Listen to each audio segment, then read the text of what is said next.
بسم اللہ الرحمن الرحیم۔ سوال: کیا تراویح کی رکعات کی کوئی مخصوص تعداد ہے؟ بعض لوگ 8 رکعات پڑھتے ہیں اور بعض 20۔ اس بارے میں شریعت کا صحیح موقف کیا ہے؟ جواب: الحمدللہ الذی فرض الصیام وجعل قیام رمضان سببا لغفران الذنوب والآثام، والصلاة والسلام علی نبینا محمد خیر الانام وعلی آلہ واصحابہ الکرام۔ یہ مسئلہ وسعت والا ہے اور اس میں سختی نہیں کرنی چاہیے۔ بعض لوگ 8 رکعات کو ہی سنت مؤکدہ سمجھ کر 20 رکعات پڑھنے والوں پر بدعت کا الزام لگاتے ہیں، جبکہ بعض 20 رکعات کو لازم سمجھ کر 8 رکعات پڑھنے والوں کی مخالفت کرتے ہیں۔ حالانکہ اصل بات یہ ہے کہ تراویح کی رکعات کی کوئی قطعی تعداد مقرر نہیں کی گئی، بلکہ یہ قیام اللیل میں داخل ہے اور اس میں وسعت ہے۔ نبی کریم صلی اللہ علیہ وآلہ وسلم کی رات کی نماز، حضرت عائشہ رضی اللہ عنہ فرماتی ہیں کہ رسول اللہ صلی اللہ علیہ وسلم رمضان اور غیر رمضان میں 11 رکعات سے زیادہ نہیں پڑھتے تھے۔ آپ صلی اللہ علیہ وآلہ وسلم 4 رکعات پڑھتے اور ان کی خوبصورتی اور طوالت کے بارے میں نہ پوچھو، پھر 4 رکعات پڑھتے اور ان کی خوبصورتی اور طوالت کے بارے میں نہ پوچھو، پھر 3 رکعات وتر پڑھتے۔ صحیح بخاری، صحیح مسلم۔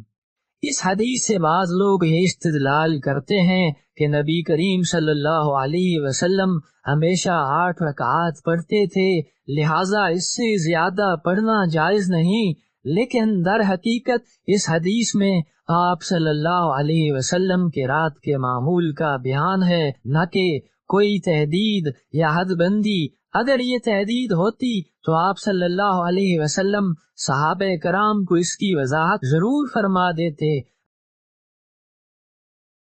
رات کی نماز کی عمومی ہدایت۔ نبی کریم صلی اللہ علیہ وسلم سے جب رات کی نماز کے بارے میں پوچھا گیا تو آپ صلی اللہ علیہ وسلم نے فرمایا، رات کی نماز 2 رکعات ہے، اور جب تمہیں فجر کے وقت کا خدشہ ہو تو 1 رکعت وتر پڑھ لو۔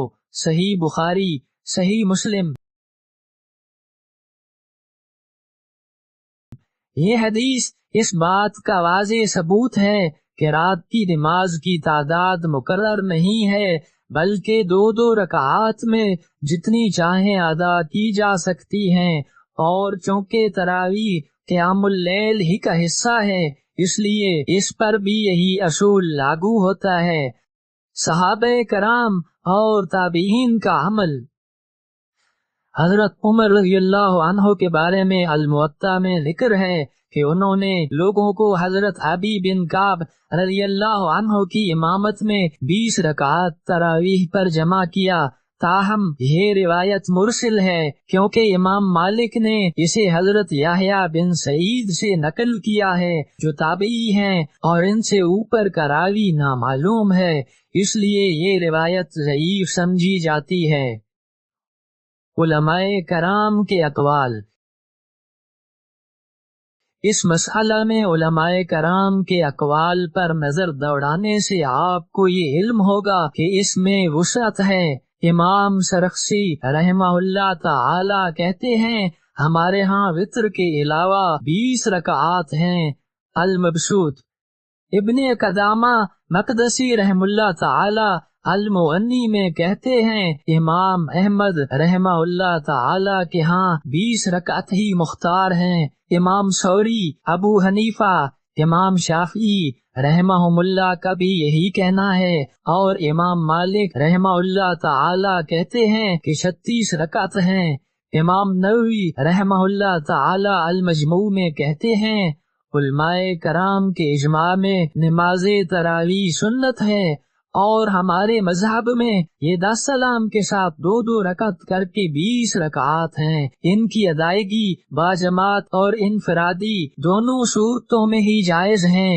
امام سیوطی رحمہ اللہ تعالی کہتے ہیں ان صحیح اور حسن احادیث میں تعداد کی تخصیص نہیں، اور نہ ہی یہ ثابت ہے کہ نبی صلی اللہ علیہ وآلہ وسلم نے نماز تراویح 20 رکعت ادا کی تھی، بلکہ نبی کریم صلی اللہ علیہ وآلہ وسلم نے جتنی راتیں بھی نماز تراویح کی جماعت کروائی ان میں رکعات کی تعداد بیان نہیں کی گئی، اور چوتھی رات نبی صلی اللہ علیہ وآلہ وسلم نماز تراویح سے اس لیے پیچھے رہے کہ کہیں یہ فرض نہ ہو جائیں اور لوگ اس کی ادائیگی سے عاجز ہو جائیں۔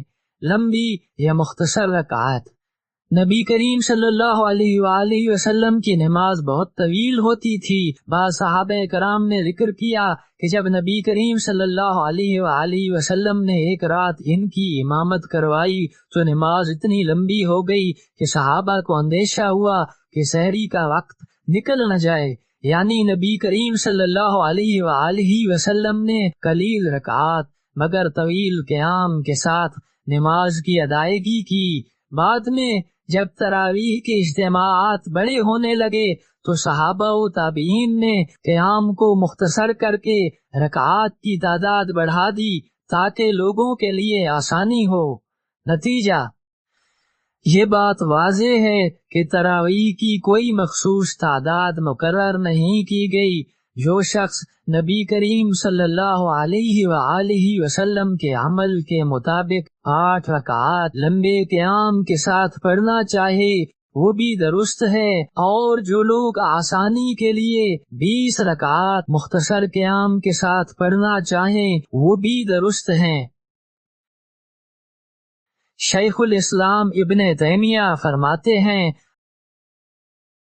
اگر کوئی 20 رکعات امام ابو حنیفہ، شافعی اور احمد کے طریقے پر پڑھتا ہے، یا امام مالک کے طریقے پر 36 پڑھتا ہے، یا 11 یا 13 پڑھتا ہے تو اس نے اچھا کیا، کیونکہ تعداد کی کوئی تحدید نہیں، لہذا اس مسئلے میں کسی پر سختی نہیں کرنی چاہیے۔ اصل چیز خشوع و خضوع، اخلاص اور قیام اللیل کی روح کو زندہ رکھنا ہے۔